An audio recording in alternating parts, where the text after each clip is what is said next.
Hello students, आज हम लोग ऑपरेटिंग सिस्टम में आगे बढ़ते हुए पार्टीशनिंग स्कीम पढ़ेंगे, जो कि प्रीवियसली आप लोग पढ़ चुके हैं फिक्स्ड पार्टीशन स्कीम। अब स्टार्ट करते हैं वेरिएबल पार्टीशन स्कीम। देखें, this scheme is free of the limitations encountered in the case of fixed partition scheme. Initially all memory is available for user processes and is considered as one large block of available memory. When a process needs memory, it is loaded into that available free block and is allocated a space exactly equal to its size. The remaining unoccupied space is treated as another free partition or block that can satisfy future requests.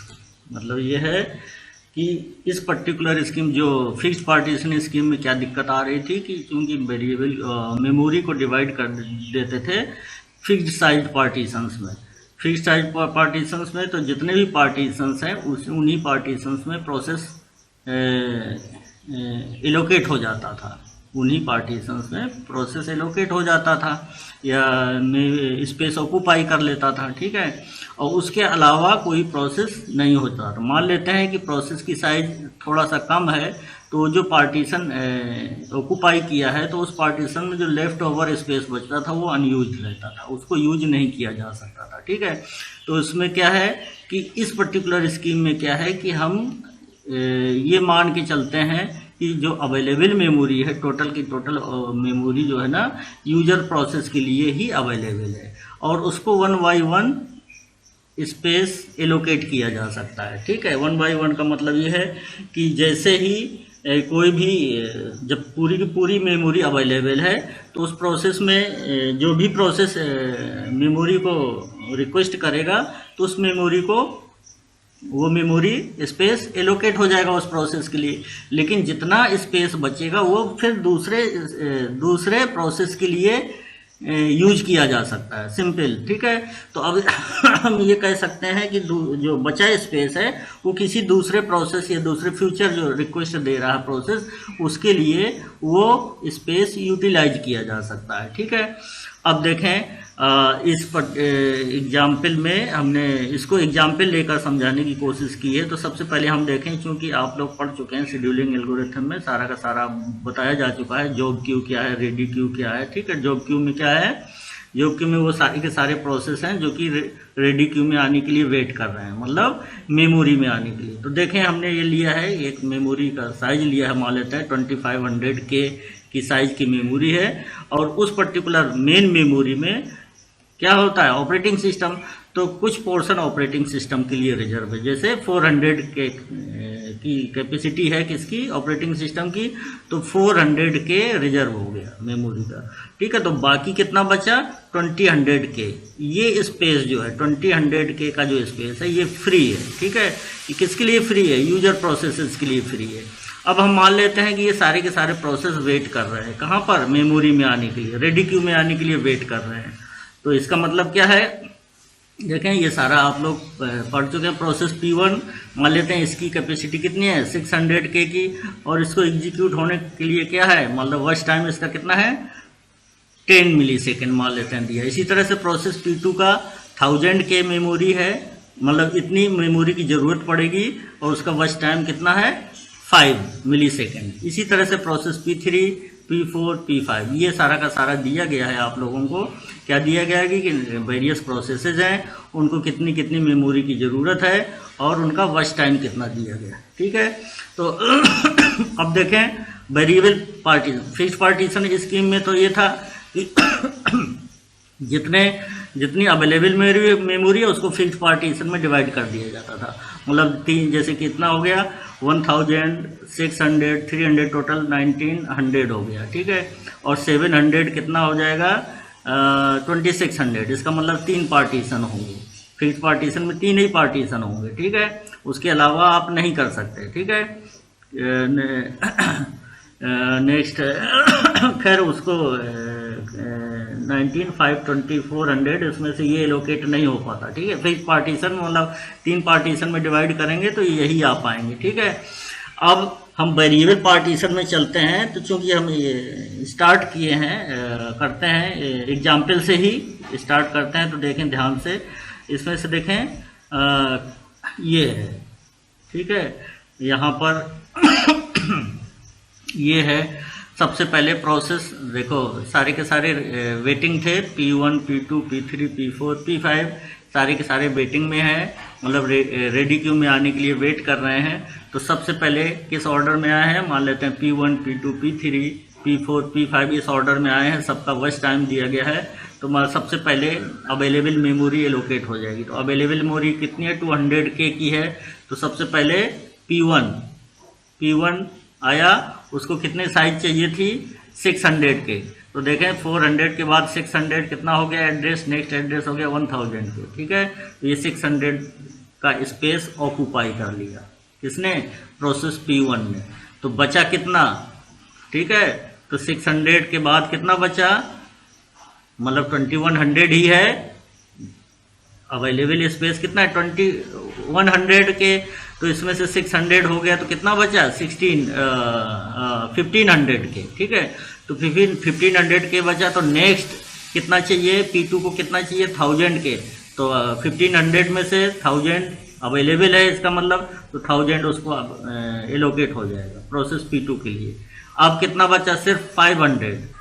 अब कितना बचा, मतलब 1000 इसको allocate हो गया process P2 को। तो अब 1500 में से 1000 घटा देंगे तो कितना बचेगा, 500 के की मेमोरी बची। अब इसमें से देखें प्रोसेस P3 की कितनी है कैपेसिटी, 300 के।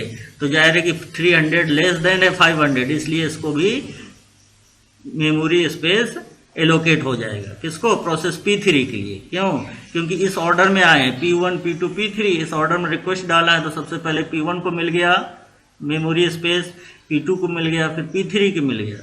अब P3 को मिल गया, उसके बाद कितना स्पेस बचा, मतलब इसको कितना चाहिए था, 300। तो यहाँ पर कितना होगा, 2300। टोटल अवेलेबल कितनी है मेमोरी, टोटल अवेलेबल 2100 थी, लेकिन टोटल कैपेसिटी कितनी है, ऑपरेटिंग सिस्टम जोड़ते तो 2500। तो 2300 के तक हो गया। अब कितना बचा, 200 बचा सिर्फ। मतलब नेक्स्ट देखेंगे इसमें से और आगे बढ़ते हैं, तो इसमें से देखेंगे, ये देखें 2500। तो ये फ्री मेमोरी बची, इतनी मेमोरी फ्री बची। ये किसी भी प्रोसेस की रिक्वेस्ट को सेटिस्फाई नहीं कर सकता। क्यों नहीं कर सकता, क्योंकि ये 200K है, और नेक्स्ट के जो रेडी क्यू में जॉब क्यू में है वो कितना है, 700K की रिक्वेस्ट है, और उसके बाद किसकी है, 500K की रिक्वेस्ट है। इसका मतलब क्या है, ये मेमोरी फ्री रहेगी, ठीक है। अब एलोकेट हो गया। अब मान लेते हैं कि इनका एग्जीक्यूशन शुरू हो जाएगा और सभी का वॉच टाइम दिया गया है। तो मान लेते हैं राउंड रॉबिन शेड्यूलिंग एल्गोरिथम में क्या है, मान लेते हैं 5 टाइम क्वांटम टाइम स्लाइस कितना लिया है, 5 मिली सेकेंड का, ठीक है। तो जब 5 मिली सेकेंड का लिया है, तो इसमें से देखें सबसे पहले किसका एग्जीक्यूशन कंप्लीट होगा, सबसे पहले किसका एग्जीक्यूशन होगा, देखें 5 मिली सेकेंड, ये राउंड रॉबिन शेड्यूलिंग एल्गोरिथम की बात करते हैं, तो 5 मिली सेकेंड ये एग्जीक्यूट होगा, ठीक है। उसके बाद कौन सा, ये एग्जीक्यूट होगा P2। तो अब चूंकि ये टाइम स्लाइस जो दिया गया है वो इसका वॉच टाइम के बराबर है, इसका मतलब ये 5 मिली सेकेंड एग्जीक्यूट होने के बाद CPU किसको कंट्रोल, CPU का कंट्रोल किसके पास हो जाएगा, P2 के पास। इसका मतलब अनदर 5 मिली सेकेंड के लिए ये फिर से रेडी क्यू में वेट करेगा, ठीक है। और फिर ये इसका एग्जीक्यूशन होगा, तो जब इसका एग्जीक्यूशन होगा तो 5 मिली सेकेंड बाद ये CPU को रिलीज कर देगा। इसका मतलब क्या है, इसका एग्जीक्यूशन कंप्लीट हो जाएगा। तो 5 मिली सेकेंड के बाद ये जो कंप्लीट हो जाएगा, तो ये जो मेमोरी ऑक्यूपाई की है कितना, 1000K का, ये देखें इसमें से फ्री हो गया। ये क्या हो गया, ये फ्री हो गया, ठीक है। अब फ्री होने के बाद अब इस मेमोरी को देखो किसी भी प्रोसेस को एलोकेट या रिक्वेस्ट को सेटिस्फाई करने के लिए यूज किया जा सकता है, ठीक है। और अब नेक्स्ट देखें P3 5 मिली सेकेंड के लिए एग्जीक्यूट होगा, तो P3 का कंप्लीशन तो होगा नहीं, नेक्स्ट कौन सा कंप्लीट होगा, ठीक है। तो अब देखें ये मेमोरी अवेलेबल है, ठीक है, 1000K की मेमोरी अवेलेबल है।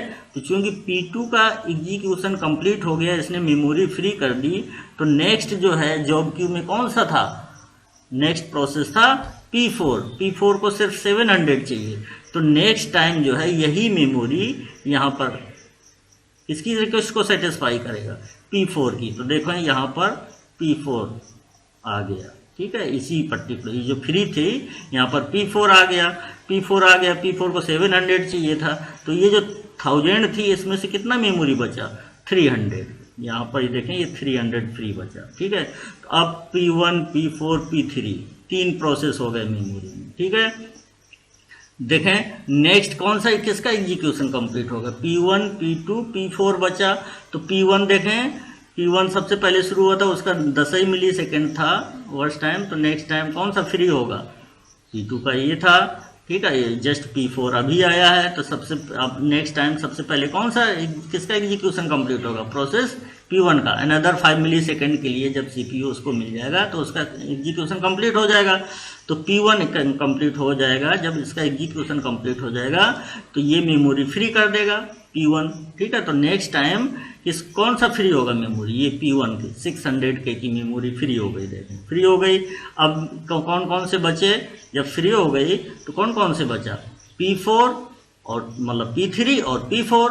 तो next time execution, next time request किसकी आई है, रेडी क्यू के लिए रिक्वेस्ट किसकी थी, P5 की। तो P5 अब कहाँ पर एलोकेट हो जाएगा, देखें P5 ये कितनी फ्री किया है इसने, 600K की।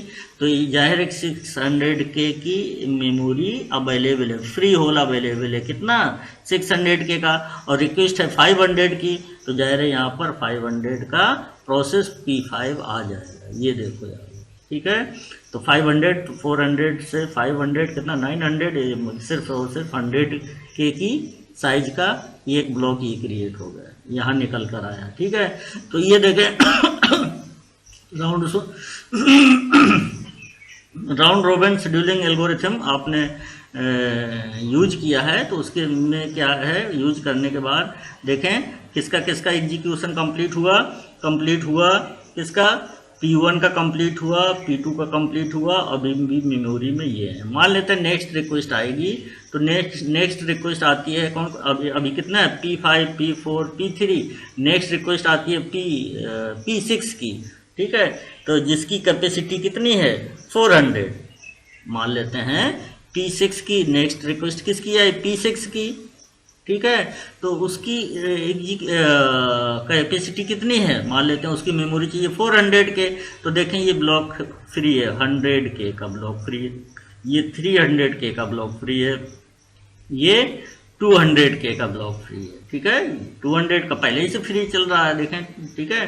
तो 200 और ये 300 और ये कितना हो गया 100, तो 300 कितना होगा, total 600 memory, total available memory 600 है, लेकिन हम इसको यूटिलाइज नहीं कर पा रहे, किसके लिए, प्रोसेस 6 के लिए, जो कि उसकी कैपेसिटी कितनी मान के चले 600 है, 400 है। तो 400 के प्रोसेस को हम यहाँ कहीं भी जगह नहीं दे पा रहे, क्यों, क्योंकि मेमोरी जो अवेलेबल है वो ब्लॉक्स में अवेलेबल है। फ्री मेमोरी यहाँ पर 100K का है, यहाँ पर 300K का है, यहाँ पर 200K का है, 400K का नहीं है। तो अभी तक आपने क्या पढ़ा है कि किसी भी प्रोसेस को एलोकेट होने के लिए या एग्जीक्यूट होने के लिए उसको पूरा का पूरा मेमोरी में होना चाहिए, और वो भी किस तरह की मेमोरी, कॉन्टिग्यूअस होनी चाहिए, न कि नॉन कॉन्टिग्यूअस। इसका मतलब ये क्या है, यहाँ पर जो अवेलेबल होल हैं वो सारे के सारे नॉन कॉन्टिग्यूअस हैं, कॉन्टिग्यूअस नहीं, कॉन्टिग्यूअस होते तो आसानी से एलोकेट हो जाता, कोई दिक्कत नहीं थी। तो यहाँ पर क्या है कि क्या समस्या आई, ये समस्या आई कि मेमोरी तो पर्याप्त अवेलेबल है लेकिन कॉन्टिग्यूअस नहीं है, ठीक है। उस पर्टिकुलर ये फ्यूचर रिक्वेस्ट को सेटिस्फाई करने के लिए मेमोरी, टोटल मेमोरी तो अवेलेबल है लेकिन कॉन्टिग्यूअस नहीं है।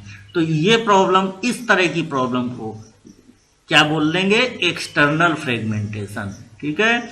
तो ये अगर समझ में आ गया है तो अब आसानी से सारा का सारा जो थ्योरी में यही हमने लिखा है, लिखाया गया है, तो तो यही सारा का सारा आपको समझ में आ जाना चाहिए, ठीक है। तो वेरिएबल पार्टीशन स्कीम का क्या मतलब हुआ? वेरिएबल पार्टीशन स्कीम का मतलब ये है कि जितनी भी अवेलेबल मेमोरी है वो सारी की सारी पर्टिकुलर प्रोसेस या एक से ज़्यादा प्रोसेस के लिए अवेलेबल है। ऐसा लिमिटेशन नहीं है कि जितना भी पार्टीशन है उतने ही प्रोसेस आ सकते हैं, ठीक है। इसमें ऐसा नहीं पूरी की पूरी मेमोरी सभी प्रोसेस के लिए अवेलेबल है और वन बाई वन प्रोसेस को एलोकेट होता जाएगा, ठीक है, और जब तक मेमोरी अवेलेबल रहेगी, ठीक है। तो इस पर्टिकुलर स्कीम को क्या बोलेंगे? Variable partition scheme. तो देखें यही जो अभी आपको समझाया गया है, यही लिखा है, this example illustrates several points, ठीक है। क्या क्या points? In general there is at any time a set of holes of various sizes scattered through memory. देखें स्कैटर्ड थ्रू मेमोरी। अब वेरियस साइजेज क्या मतलब, यहाँ पर 100 साइज का होल हो गया, यहाँ पर 300 का, यहाँ पर 200 का, ये सारी की सारी कहाँ है? पूरी की मेमोरी में स्कैटर्ड हेयर एंड देयर, ठीक है। Now the problem is that how to satisfy a request of size and from the set of free hole. अब प्रॉब्लम क्या है कि हम किसी भी नई रिक्वेस्ट की साइज को हम कैसे सेटिस्फाई कर सकते हैं, कहाँ? क्योंकि अवेलेबल होल्स में, set of available holes, from the set of available या फ्री होल्स, ठीक है। तो पर्टिकुलर साइज ये क्या दिया है? How to satisfy a request of size and from the set of free holes, ठीक है। तो the most common strategy use to select a free hole from the set of available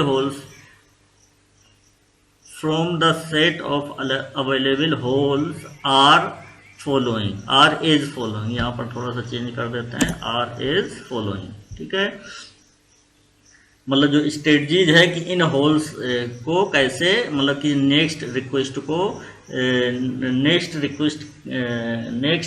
next process के request को satisfy करने के लिए इन्हीं holes में से भी हमें क्या करना है? सिलेक्ट करना है कि वो पर्टिकुलर रिक्वेस्ट सेटिस्फाई हो रही है कि नहीं हो रही, ठीक है। तो इसके लिए जो स्ट्रेटजीज यूज की गई हैं वो 3 स्ट्रेटजीज हैं। उसको एक है फर्स्ट फिट स्ट्रेटजी या एल्गोरिथम कह सकते हैं, नेक्स्ट है बेस्ट फिट स्ट्रेटजी और नेक्स्ट है वर्स्ट फिट स्ट्रेटजी। तो फर्स्ट फिट में क्या है? Allocate the first hole that is big enough. मतलब क्या है कि searching can start either at the beginning of the set of holes और where the previous first fit search ended. Stop searching as soon as we find a free whole that is big enough. मतलब ये है कि जो available set है किसका? Holes का, free holes का सेट है, तो उसमें से क्या करेंगे? आपको पूरे की पूरी मेमोरी सर्च करनी पड़ेगी। सर्च जहां से स्टार्ट करेंगे तो जैसे ही वो फर्स्ट अवेलेबल होल मिल जाता है, अवेलेबल होल का मतलब बिग इनफ होना चाहिए, तो पर्याप्त होना चाहिए जितना कि किसी प्रोसेस की रिक्वेस्ट को सेटिस्फाई करे। तो जो भी पहला होल मिले, यहाँ से मान लेते हैं हमने क्या किया, लोअर मेमोरी से सर्च करते हैं और हायर मेमोरी तक जाते हैं। तो लोअर मेमोरी से सर्च करेंगे तो फर्स्ट अवेलेबल होल कौन सा हो गया? ये हो गया 100K का, ठीक है। तो अगर ये साइज जो है ना प्रोसेस की साइज के बराबर या ज़्यादा है तो यही होल एलोकेट हो जाएगा। किस स्ट्रेटजी के थ्रू? फर्स्ट फिट स्ट्रेटजी के थ्रू, ठीक है। तो फर्स्ट फिट का क्या कह रहा है? Allocate the first hole that is big enough, ठीक है। इसी तरह से बेस्ट फिट क्या कह रहा है? Allocate the smallest hole that is big enough. मतलब अब क्या है कि अब आपको पूरी की पूरी मेमोरी सर्च करनी होगी, जो कि क्या है कि और सर्च करने के बाद ये देखना होगा कि सबसे स्मॉलेस्ट होल कौन सा है और वो स्मॉलेस्ट हो पर्याप्त हो रिक्वेस्ट को सेटिस्फाई करने के लिए, किसी प्रोसेस को के रिक्वेस्ट को सेटिस्फाई करने के लिए वो होल स्मॉलेस्ट हो और मतलब अवेलेबल होल्स में से स्मॉलेस्ट हो और वो बिग इनफ हो to satisfy the request of the particular process, ठीक है। तो उसी पर्टिकुलर होल को एलोकेट कर दिया जाए। ये कौन सी स्ट्रेटजी कह रहा है? ये बेस्ट फिट स्ट्रेटजी कह रहा है, ठीक है। तो allocate the smallest hole that is big enough. तो we must search the entire list, ठीक है। तो जाहिर है कि पूरी लिस्ट आपको सर्च करनी पड़ेगी जब तक कि उस लिस्ट को हम ऑर्डर और साइज के ऑर्डर में न रख लें। मतलब क्या है इसको? सबसे सिंपल तरीका ये है कि इन अवेलेबल होल्स को क्या करेंगे? इंक्रीजिंग ऑर्डर में रख दें, तो इंक्रीजिंग ऑर्डर में जो फर्स्ट होगा सबसे पहले क्या होगा, सबसे फर्स्ट अवेलेबल होल कौन सा होगा, स्मॉलेस्ट ही होगा, ठीक है। इसी तरह से नेक्स्ट है वर्स्ट फिट। वर्स्ट फिट में क्या है, allocate the largest hole, allocate the largest hole, मतलब फर्स्ट फिट स्ट्रेटजी क्या कह रहा है कि allocate the first hole that is big enough. Best fit strategy क्या कह रहा है कि allocate the smallest hole that is big enough. तो इसमें क्या है, यहाँ पर इसमें फिर सर्च करना पड़ेगा, या लिस्ट को जो अवेलेबल होल्स हैं उनको क्या करना पड़ेगा, साइज के ऑर्डर में रखना होगा। तब जब साइज के ऑर्डर में रखना होगा तो सबसे स्मॉलेस्ट जो है, जो भी है लेफ्ट ओवर बचेगा स्मॉलेस्ट, वो जो है एलोकेट करना होगा, जो कि बिग इनफ होना चाहिए, ठीक है। इसी तरह से वर्स्ट फिट में क्या है, एलोकेट द लार्जेस्ट होल। तो इसमें फिर से इंटायर लिस्ट को सर्च करना पड़ेगा, या फिर इसको डिक्रीजिंग ऑर्डर में रख लें तो सबसे पहले जो होल होगा वो लार्जेस्ट होल होगा, या इंक्रीजिंग में रख लें तो जो सबसे लास्ट में होगा लेफ्ट ओवर होल बचेगा वो क्या होगा, लार्जेस्ट होगा। तो ये थोड़ा सा टाइम कंज्यूमिंग है ये दोनों के दोनों। तो इसमें से क्या है, सिंपल भाषा में हम कहेंगे फर्स्ट फिट में क्या है कि फर्स्ट अवेलेबल होल को जो कि बिग इनफ हो उसको एलोकेट करना है, बेस्ट फिट में स्मॉलेस्ट होल को एलोकेट करना है, वर्स्ट फिट में लार्जेस्ट होल को एलोकेट करना है। तो इसमें से क्या देखें, simulations have shown that both first fit and best fit are better than the worst fit. मतलब वर्स्ट फिट से बेटर कौन कौन से हैं, फर्स्ट फिट हैं, बेस्ट फिट हैं। किसके टर्म में, डिक्रीजिंग किसके, both time and storage utilization. Neither first fit nor best fit is clearly best in terms of storage utilization, but the first fit is generally faster, ठीक है। First fit is generally faster. आपने search किया तो जो भी पहला मिलेगा वही जो है क्या होगा, रिक्वेस्ट को सेटिस्फाई करने के लिए पर्याप्त होगा। मतलब पहला जो बिग इनफ होगा, पर्याप्त हो वही रिक्वेस्ट को सेटिस्फाई करे किसी पर्टिकुलर रिक्वेस्ट को। तो जाहिर है कि यही फास्टर है। क्यों फास्टर है कि जो सर्च किया जो भी पहला मिले वो भी बिग इनफ हो, मतलब बिग इनफ हो, रिक्वेस्ट को सेटिस्फाई करने के लिए पर्याप्त हो, तो एलोकेट हो जाएगा। दूसरे तीसरे में क्या है, बेस्ट फिट और वर्स्ट फिट में कि दोनों में क्या है, आपको एक स्ट्रेटजी अप्लाई करनी पड़ेगी कि इंक्रीजिंग ऑर्डर या डिक्रीजिंग ऑर्डर। तो इंक्रीजिंग ऑर्डर में करेंगे तो जो सबसे पहला होगा वो मतलब स्मॉलेस्ट होगा, जो लास्ट में होगा वो सारा का सारा वो लार्जेस्ट होगा, ठीक है। तो जाहिर है कि इसमें से क्या है, सबसे फास्टर कौन सी है, फर्स्ट फिट एल्गोरिथम या first fit strategy is faster than the both best fit and worst fit strategy, ठीक है। तो अब आगे बढ़ते हैं। These strategies suffer from external fragmentation, ठीक है। एक्सटर्नल फ्रेगमेंटेशन क्या है, ठीक है। जैसे अभी हमने कहा क्या बताया है, first fit, best fit, worst fit, ये सारी की सारी एल्गोरिथम क्या सफर कर रही है, किससे, एक्सटर्नल फ्रेगमेंटेशन।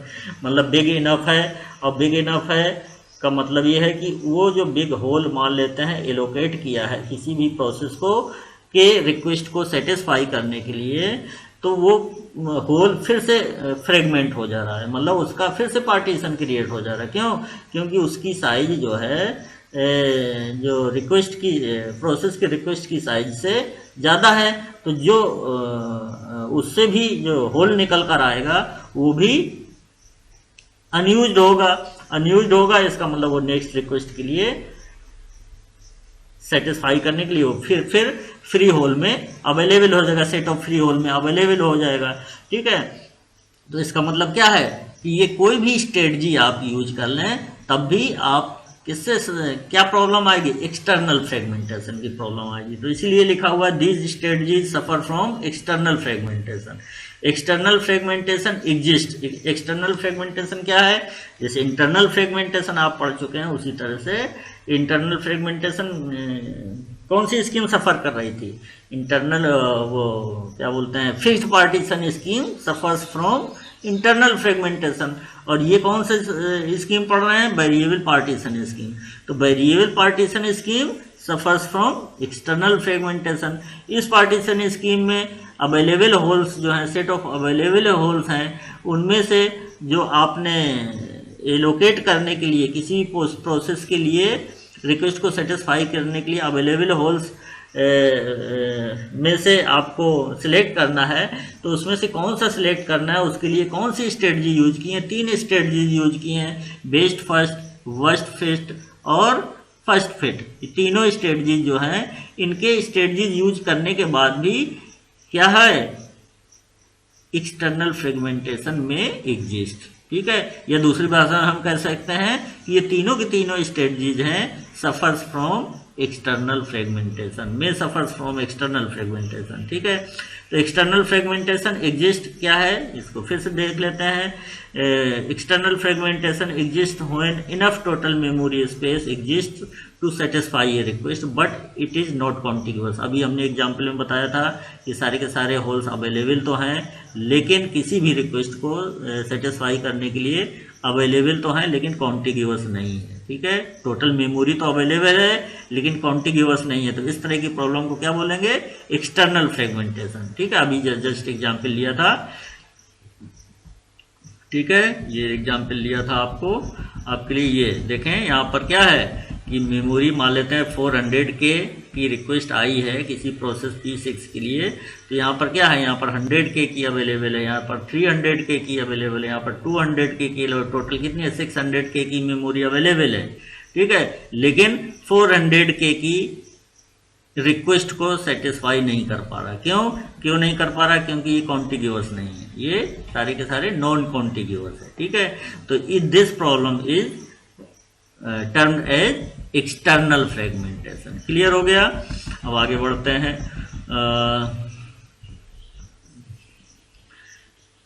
यही लिखा, but it is not contiguous, storage is fragmented into a large number of small holes, ठीक है। नेक्स्ट चलते हैं। One solution to the problem of external fragmentation is compaction, ठीक है। एक सोल्यूशन है जो कि एक्सटर्नल फ्रेगमेंटेशन, ठीक है, एक्सटर्नल फ्रेगमेंटेशन की जो प्रॉब्लम है इसको सॉल्व करने के लिए एक टेक्निक यूज की गई है। एक सोल्यूशन है, एक तरह से मान लेते हैं, टेक्निक तो और भी हैं, लेकिन यहाँ पर हमने कौन सा एग्जाम्पल लिया है, कॉम्पैक्शन, ठीक है। तो कॉम्पैक्शन के थ्रू क्या करते हैं कि आप मेमोरी को सफल कर सकते हैं, ये मेमोरी कंटेंट को सफल कर देंगे इस तरह से कि जितने भी अवेलेबल फ्री मेमोरी है उनको एक साथ ले आएं, ठीक है, उनको एक साथ ले आएं, और जितना भी यूज्ड मेमोरी है या जो मेमोरी यूज हो रही है उसको एक तरफ ले जाएं, और अब अवेलेबल फ्री होल्स जो हैं उनको एक तरफ ले जाएं। जब एक तरफ फ्री होल्स आ जाएंगे तो जाहिर है कि वो जितने भी फ्री होल्स हैं वो आपस में जुड़ जाएंगे, मतलब कंबाइंड हो जाएंगे। तो जब आपस में कंबाइंड हो जाएंगे तो लार्ज मेमोरी अवेलेबल हो जाएगी। तो लार्ज मेमोरी जब अवेलेबल हो जाएगी तो किसी भी रिक्वेस्ट को सेटिस्फाई किया जा सकता है। लार्ज मेमोरी अवेलेबल हो गई, इसका मतलब वो सारे के सारे कॉन्टिग्यूअस हो गई मेमोरी, ठीक है। तो कॉन्टिग्यूअस हो गई तो किसी भी रिक्वेस्ट को, नेक्स्ट रिक्वेस्ट को सेटिस्फाई करने के लिए या फ्यूचर रिक्वेस्ट को सेटिस्फाई करने के लिए लार्ज होल अवेलेबल हो जाएगा, ठीक है। तो ये है उसका सोल्यूशन, क्या है कि सफल कर दिया, ठीक है। तो वही लिखा, the goal is to shuffle the memory contents to place all free memory together in one large block, ठीक है। कॉम्पैक्शन, हाँ, इसमें से कुछ एडवांटेज भी है, डिसएडवांटेज भी है भाई। एडवांटेज तो है कि हम एक्सटर्नल फ्रेगमेंटेशन की प्रॉब्लम से निजात पा रहे हैं, ठीक है, लेकिन कुछ डिसएडवांटेजेस भी हैं। तो compaction is not always possible, इसीलिए लिखा हुआ है, क्या है, compaction is not always possible for the process to be able to execute in new location. क्यों पॉसिबल नहीं है? क्योंकि जब आपने सफल कर दिया मेमोरी को तो सारे के सारे जो यूज्ड मेमोरी हो रही थी तो उनका भी एड्रेस चेंज हो जाएगा, फिजिकल एड्रेस चेंज हो जाएगा, ठीक है। और जो अवेलेबल फ्री होल्स थे उनका एड्रेस कुछ था, तो उनका फिर से जब चूंकि एक जगह आ गए तो उनका एड्रेस चेंज हो जाएगा, ठीक है। तो वही लिखा हुआ है, for the process to be able to execute in the new location all internal addresses must be relocated. Address change हो जाएगा तो क्या हो गया, सारे के सारे internal addresses must be relocated, फिर से उनको रिलोकेट करना होगा, ठीक है। इफ रिलोकेशन इज स्टैटिक और एग्जीक्यूशन टाइम या लोड टाइम, ये ठीक है, स्टैटिक डायनामिक, ये सारा का सारा वर्ड पहले भी बताया जा चुका है। If relocation is static and is done at assembly और लोड टाइम, ठीक है, then compaction can not be done. अगर रिलोकेशन क्या स्टैटिक है और कब किया गया है, असेंबली और load time, then the compaction can not be done, compaction नहीं किया जा सकता। Compaction is possible only if relocation is dynamic and is done at execution time. ये ध्यान रखना है कि कॉम्पैक्शन कब है, कब पॉसिबल है, जब रिलोकेशन क्या होगा, डायनामिक होगा, और कब किया गया हो, एट द एग्जीक्यूशन टाइम, ठीक है, न कि लोड टाइम या असेंबली टाइम, ठीक है। ये क्लियर हो गया। तो ये आपने प्रीवियस लेक्चर्स में हमने बताया था इंटरनल फ्रेगमेंटेशन, इस लेक्चर में बता दिया एक्सटर्नल फ्रेगमेंटेशन, एक और टर्म यूज हुआ कॉम्पैक्शन, और ये जो आज पढ़ रहे हैं आप, क्या पढ़ रहे हैं, वेरिएबल साइज पार्टीशन स्कीम। तो ये आज जो बताया गया है इसमें से कुछ क्वेश्चंस निकल के आते हैं, मल्टीपल चॉइस क्वेश्चंस, उसको सॉल्व कर लेते हैं, ठीक है। तो अभी हमने क्या बताया था, variable partition scheme suffers from, ये जो स्कीम बताया है अभी जस्ट पढ़ाया है, कौन से वेरिएबल पार्टीशनिंग स्कीम पढ़ाया है। तो this scheme suffers from what, internal fragmentation. नहीं, इंटरनल फ्रेगमेंटेशन किस में आ रहा था, फिक्स्ड पार्टीशन स्कीम। ये स्कीम क्या सफर कर रही है, किससे सफर कर रही है, एक्सटर्नल फ्रेगमेंटेशन से। तो बी का ऑप्शन सही है, फर्स्ट क्वेश्चन का बी ऑप्शन सही है, एक्सटर्नल फ्रेगमेंटेशन। कॉम्पैक्शन तो इसका सोल्यूशन है, एक्सटर्नल फ्रेगमेंटेशन का सोल्यूशन है, ठीक है। तो D none of the above, कौन सा आंसर सही है, बी आंसर सही है, फर्स्ट का बी आंसर सही है, ठीक है।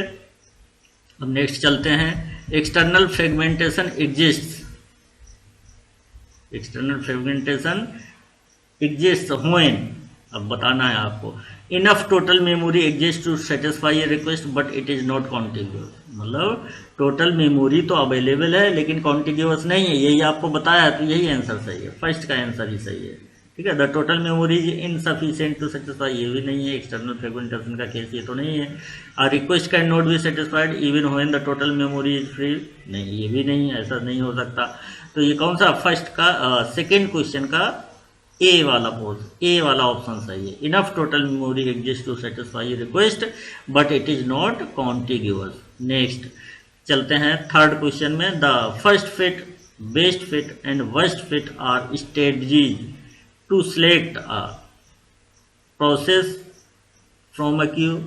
मतलब ये जो एल्गोरिथम पढ़े हैं आपने अभी, first fit, best fit, worst fit, ये प्रोसेस को तो सिलेक्ट करता नहीं है, क्या करता है, फ्री होल को सिलेक्ट करता है, ठीक है। Processor to run the next, ठीक है भाई, किसी भी प्रोसेस को सिलेक्ट करके मेमोरी में तो रखता नहीं है। Process from a queue to put in memory, ये किसका काम है, लॉन्ग टर्म शेड्यूलर का काम है।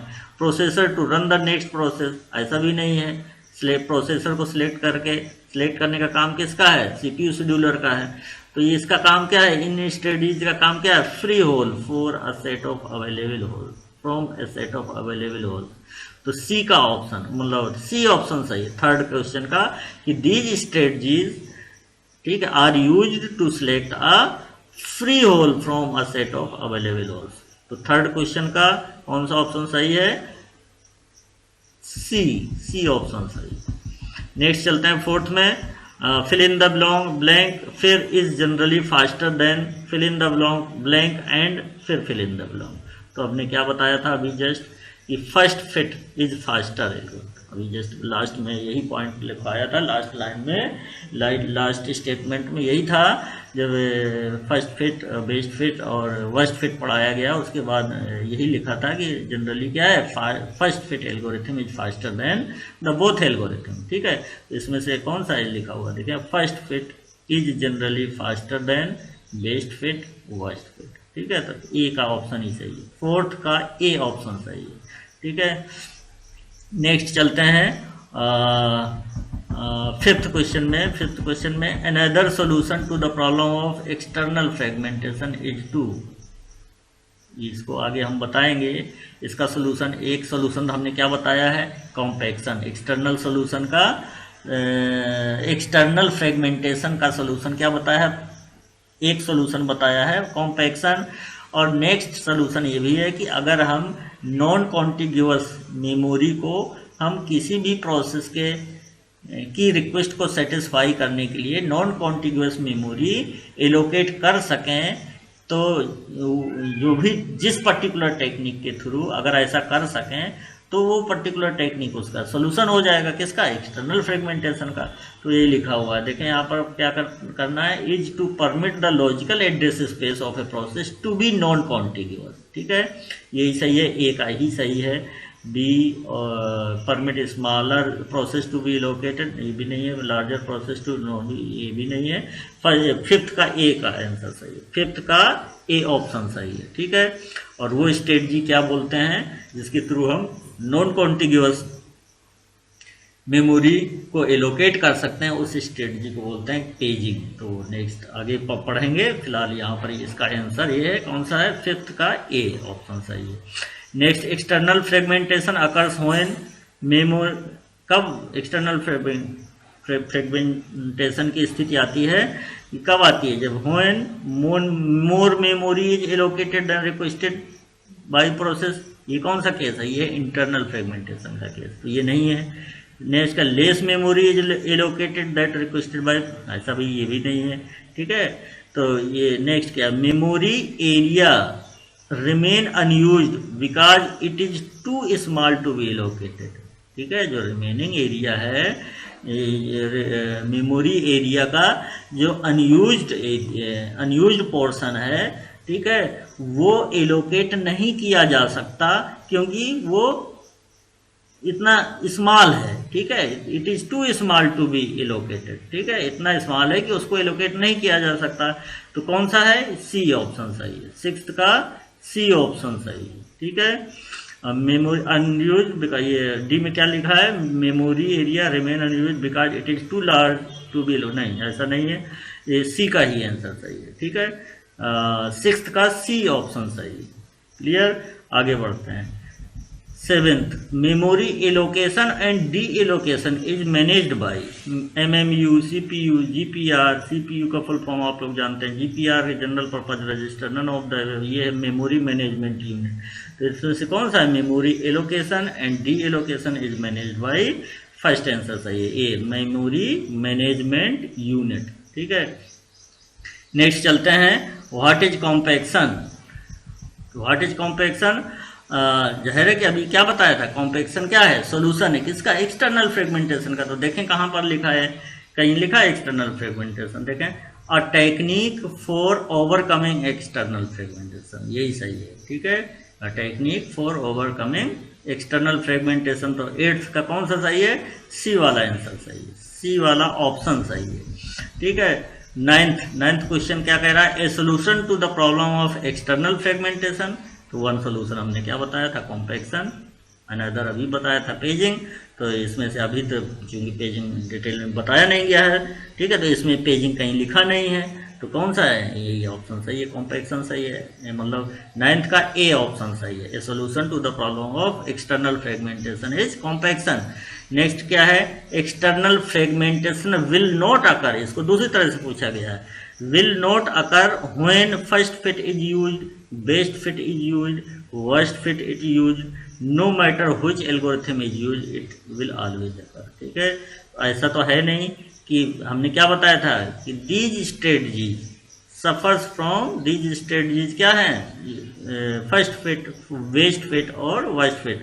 These strategies suffers from external fragmentation, और इसमें क्या कह रहा है, external fragmentation will not occur when, तो इसमें से क्या है, डी का ऑप्शन सही है, D option, no matter which algorithm is used it will always occur. ठीक है, नेक्स्ट क्वेश्चन है 11th।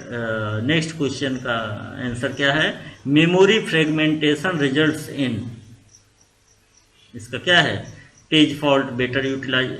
जाहिर है कि मेमोरी फ्रेगमेंटेशन, इसका मतलब क्या है, memory is fragmented into large chunks of holes.